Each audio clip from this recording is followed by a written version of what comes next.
బాలకృష్ణ, లోకేష్ ఒకే నియోజకవర్గానికి పరిమితం అయిపోయారు. ఇప్పుడు బాలకృష్ణ అనంతపురం జిల్లాలో ఏదైతే హిందూపురం పార్లమెంట్ సెగ్మెంట్లోనే పర్యటిస్తున్నారో అక్కడే ప్రచారం చేస్తున్నారు. గతంలో 2014 కానీ 2019 కానీ లోకేష్ 2014లో వెనుక నుండి పార్టీని నడిపించాడు. 2019లో నేరుగా ప్రచారానికి వచ్చి అన్ని నియోజకవర్గాల్లో తిరిగారు. బాలకృష్ణ కూడాను ఆ ఫాదరు ముఖ్యమంత్రిగా అయినప్పటి నుండి అంత ఎన్నికల్లో కూడా అతను నేరుగా ప్రజల్లోకి వచ్చి పర్యటించి ఎన్నికల్లో ప్రత్యక్ష ఎన్నికల్లో ఓట్లు అడిగేవారు. ఇప్పుడు పూర్తిగా ఆ నియోజకవర్గాలకే పరిమితం అయిపోయారు. కారణం ఏంటి? ఇది చాలా క్లిష్టమైన ప్రశ్న. అంటే ఎలా ఉందంటే, ఇప్పుడు రాష్ట్రంలో మీరు న్యూట్రల్గా ఉంటాను అని అంటే చెల్లదు. అయితే మీరు వైకాపా లేదా తెలుగుదేశం ఎటో ఒకవైపు మాట్లాడాలి. మీరు న్యూట్రల్ గా చెప్తాను అంటే మీకు నచ్చదు, మీరు ఎటో వైపు ఉండాల్సిన పరిస్థితిని వాతావరణం మారిపోయింది, ఈ రాజకీయ వాతావరణం తీసుకొచ్చింది. అయితే అయినా కూడా మనం చెప్పుకోవాలి, ఎవరు యాక్సెప్ట్ చేసినా చేయకపోయినా. చంద్రబాబు గారి రాజకీయం చాలా జాగ్రత్తగా యాక్చువల్గా పాలిటిక్స్ లో పెట్టాల్సిన పుస్తకం. అయితే ఆయన అంతరంగం తెర వెనక కూడా అందులో ఉంటేనే పేజీలు. అవును, బయటికి కనిపిస్తుందో, ఈనాడులో వచ్చిందో, సాక్షిలో వచ్చిందో పెడితే మళ్ళీ చెల్లదు. మీకు ఖచ్చితంగా చంద్రబాబు గారు తెర వెనక రాజకీయాలు ఆయన అంతరంగం కోసం చర్చించగలిగితే, ఆ మధ్యన మన జర్నలిస్ట్ మిత్రుడే లీడర్ ది కోడ్ అని ఒక పుస్తకం రాశారు. అందులో ఏవో చంద్రబాబు గారు అప్పట్లో చేసినవి రాశారు. బాగానే ఉంది పుస్తకం, క్వాలిటీ ఉంది, కొన్ని విషయాలు ప్రస్తావించారు.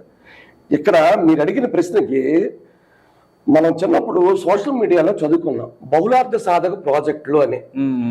బహుళార్థ సాధక ప్రాజెక్ట్ అంటే మీకు ఆ ప్రాజెక్ట్ కట్టడం వల్ల సాగునీరు, తాగునీరు రెండు వస్తాయి. రెండు జలం నుంచి విద్యుత్ ఉత్పత్తి చేయవచ్చు. రెండు ఆ డౌన్ లో చేపలు పెంచవచ్చు. ఇలాగా మీకు బోల్డ్ ఉపయోగాలు ఉంటాయి ఒక ప్రాజెక్ట్ కట్టడం వల్ల. ఇంకా మనం మన ఊరు భాషలో చెప్పాలంటే కొబ్బరి చెట్టు, ఆ కొబ్బరి బొండం, కొబ్బరికాయ, కొబ్బరి ఈను, కొబ్బరి మట్ట, లాస్ట్ అన్ని కూడా మీకు పనికొచ్చేది. అలాగా చంద్రబాబు గారు ఒక నిర్ణయం తీసుకుంటే దాని వెనక 100 ప్రయోజనాలు ఉంటాయి. ఈ రోజు లోకేష్ గారి కోసం మాట్లాడుకుందాం. లోకేష్ గారిని మంగళగిరికే పరిమితం చేశారని మీరు అడిగారు. మంగళగిరిలోనే ఉండి లోకేష్ గారు చేసింది రోజు ఏమీ ఉండదు నాకు తెలిసి. కానీ లోకేష్ ఎట్టి పరిస్థితుల్లో గెలవాల్సిన అవసరం ఈ రోజు అక్కడ ఉంది. దానివల్ల రెండు సంకేతాలు ఇవ్వడం. ఒకటి, అమరావతి రాజధాని అనేది బతికే ఉందని చెప్పడం. రెండు, నారా లోకేష్ గెలవగలడు, ఎన్నికల్లో పోటీ చేయాల్సిన మెటీరియల్ అని చెప్పగలగాలంటే ఒకటి మంగళగిరిలో ప్రతి కార్నర్ని టచ్ చేయగలగడం. సో ఆ కోణంలో ఉంచారనేదే మనకి ప్రధాన మీడియా చెప్తుంది. కానీ నా ఉద్దేశం, నాకు అనిపిస్తుంది ఇది ఈరోజు సర్వేలు మ్యాక్సిమం వైకాపా మళ్ళీ అధికారంలోకి కనీసం 5-10 సీట్లతోనైనా అధికారంలోకి వస్తుందని చెప్తున్నా. సో ఎంత చెప్తున్నప్పుడు ఎన్ని సర్వేలను కొట్టి పారేసినా చంద్రబాబు గారికి ఒక సొంత నెట్వర్క్ ఉంది, కొన్ని పత్రికలు ఉన్నాయి, కొందరు మనుషులు ఉన్నారు, ఒక పెద్ద కమ్యూనిటీ ఉంది. సో ఆయన కూడా ఒక సర్వే చేయించుకొని ఉంటారు. చేయించుకొని కొద్దిగా తేడా కనిపిస్తుందని అనిపించిందేమో నా ఉద్దేశం. ఎందుకంటే రేపొద్దున్న ఏమైనా తేడా కొట్టి మళ్ళీ వైకాపా అధికారంలోకి వస్తే, లోకేష్ ఇన్ని చోట్ల ప్రచారం చేస్తే పార్టీ ఇన్ని చోట్ల ఓడిపోయిందని చెప్పి అది 2019లో జరిగినట్లు ఆ ఎఫెక్ట్ పడుతుందని చెప్పి ఇప్పుడు ఓడిపోతే ఆ నెపం బాబు గారి మీదకి నెట్టుకొని నేను వయసు అయిపోయింది, నా వ్యూహాలకి కాలం చెల్లిపోయింది, సో లోకేష్ అయితే మీకు కత్తిలా పనిచేస్తాడు అని ఆయన్ని తెర ముందుకు తెచ్చే ప్రయత్నంలో ఈ నిందను మోయడానికి గెరల కంటుడిలాగా చంద్రబాబు గారు ఈ రాళ్ళు కూడా పైన ఎంచుకొని తిరుగుతున్నారని నా డౌట్.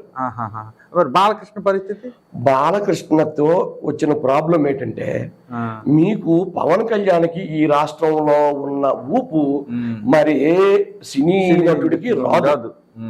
సో బాలకృష్ణ ఏమనుకుంటారంటే మా బ్లడ్ వేరు, మా బ్రీడ్ వేరు, మా జనాలు, మా పుట్టుక, మేమంతా కారణ జన్మలు, దైవాంశ సంబూతులు అని ఫీలింగ్ లో ఉంటాడు.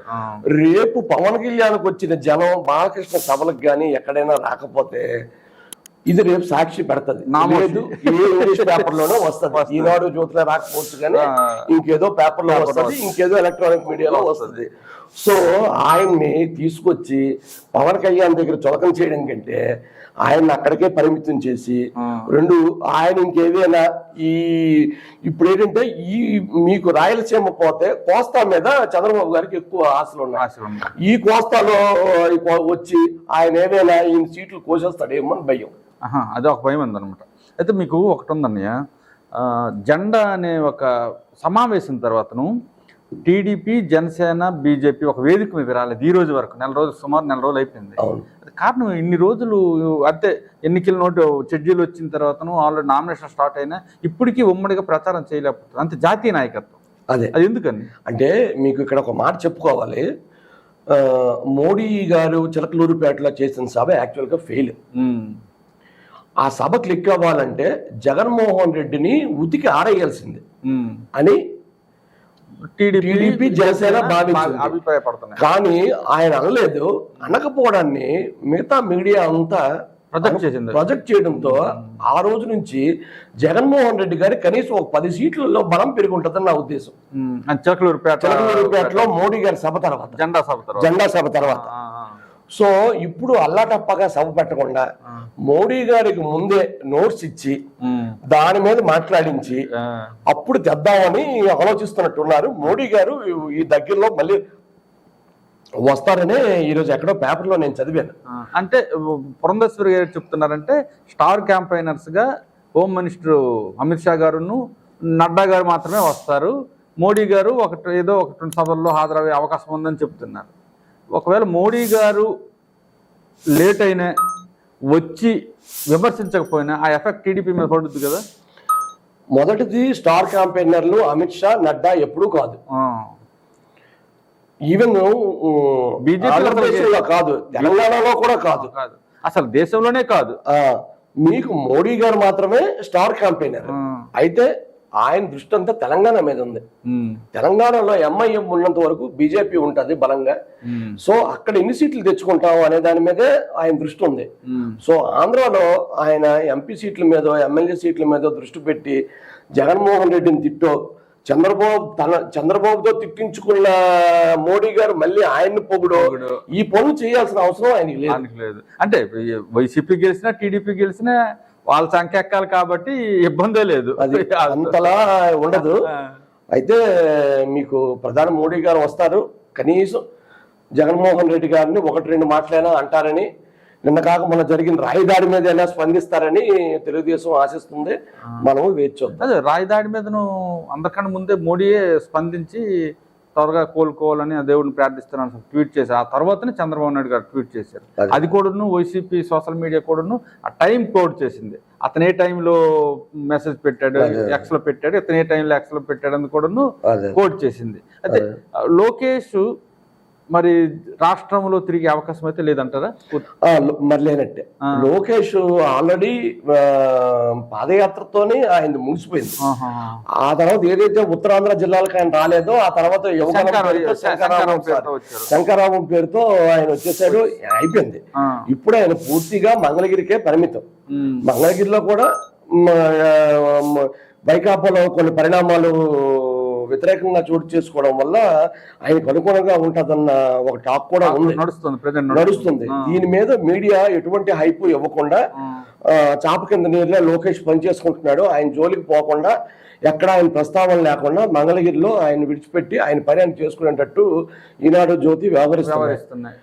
అయితే రాష్ట్రంలో క్యాంపెయిన్ అంతా చంద్రబాబు గారిదే బాధ్యత. చంద్రబాబు నాయుడు, పవన్ కళ్యాణ్ గారు త్వరగా వస్తారు. పవన్ కళ్యాణ్ ఓన్లీ వాళ్ళు ఎక్కడైతే పోటీ చేశారు 21 సీట్స్ లో మాత్రం ప్రచారం చేస్తారని చెప్తున్నారు, అక్కడే చేస్తున్నారు. వాళ్ళకి ఎక్కువ బలం ఉన్న ఈస్ట్ వెస్ట్ లోనే ఇప్పుడు ప్రచారం సాగుతుంది. అంతే. అయితే రానున్న రోజుల్లో లోకేష్ బాలకృష్ణ మరి జనాలకు వచ్చే అవకాశం లేదు, అంటే ఈ కోస్తాలో గానీ మన ఉత్తరాంధ్రలో గానీ వచ్చే అవకాశం లేదు. లేదు, ఎందుకంటే ఇంకా పాలకొండ వైపు వస్తే పవన్ కళ్యాణ్ గారు లేకపోతే చంద్రబాబు గారు వస్తారు తప్ప మరి ఇటు వచ్చే ప్రసక్తి లేదు. మరి బీజేపీ ఇక్కడ ఒక సీట్ ఇచ్చింది కదా మనకి హెచ్చర్లో, బీజేపీ క్యాంపెయిన్ కూడా లేదు పూర్తిగా. బీజేపీ వాళ్ళు ప్రొజెక్ట్ చేసుకోవాలి కదా వాళ్ళ క్యాండిడేట్ వాళ్ళు గెలిపించుకోవడానికి. అంటే బీజేపీకి ఎవరు ఉన్నారు ఈ రాష్ట్రంలోని? పురంధేశ్వరి ఉంది కదా, పురంధరేశ్వరి గారే ఆవిడ ప్రచారానికి ఎవరో రావాలి.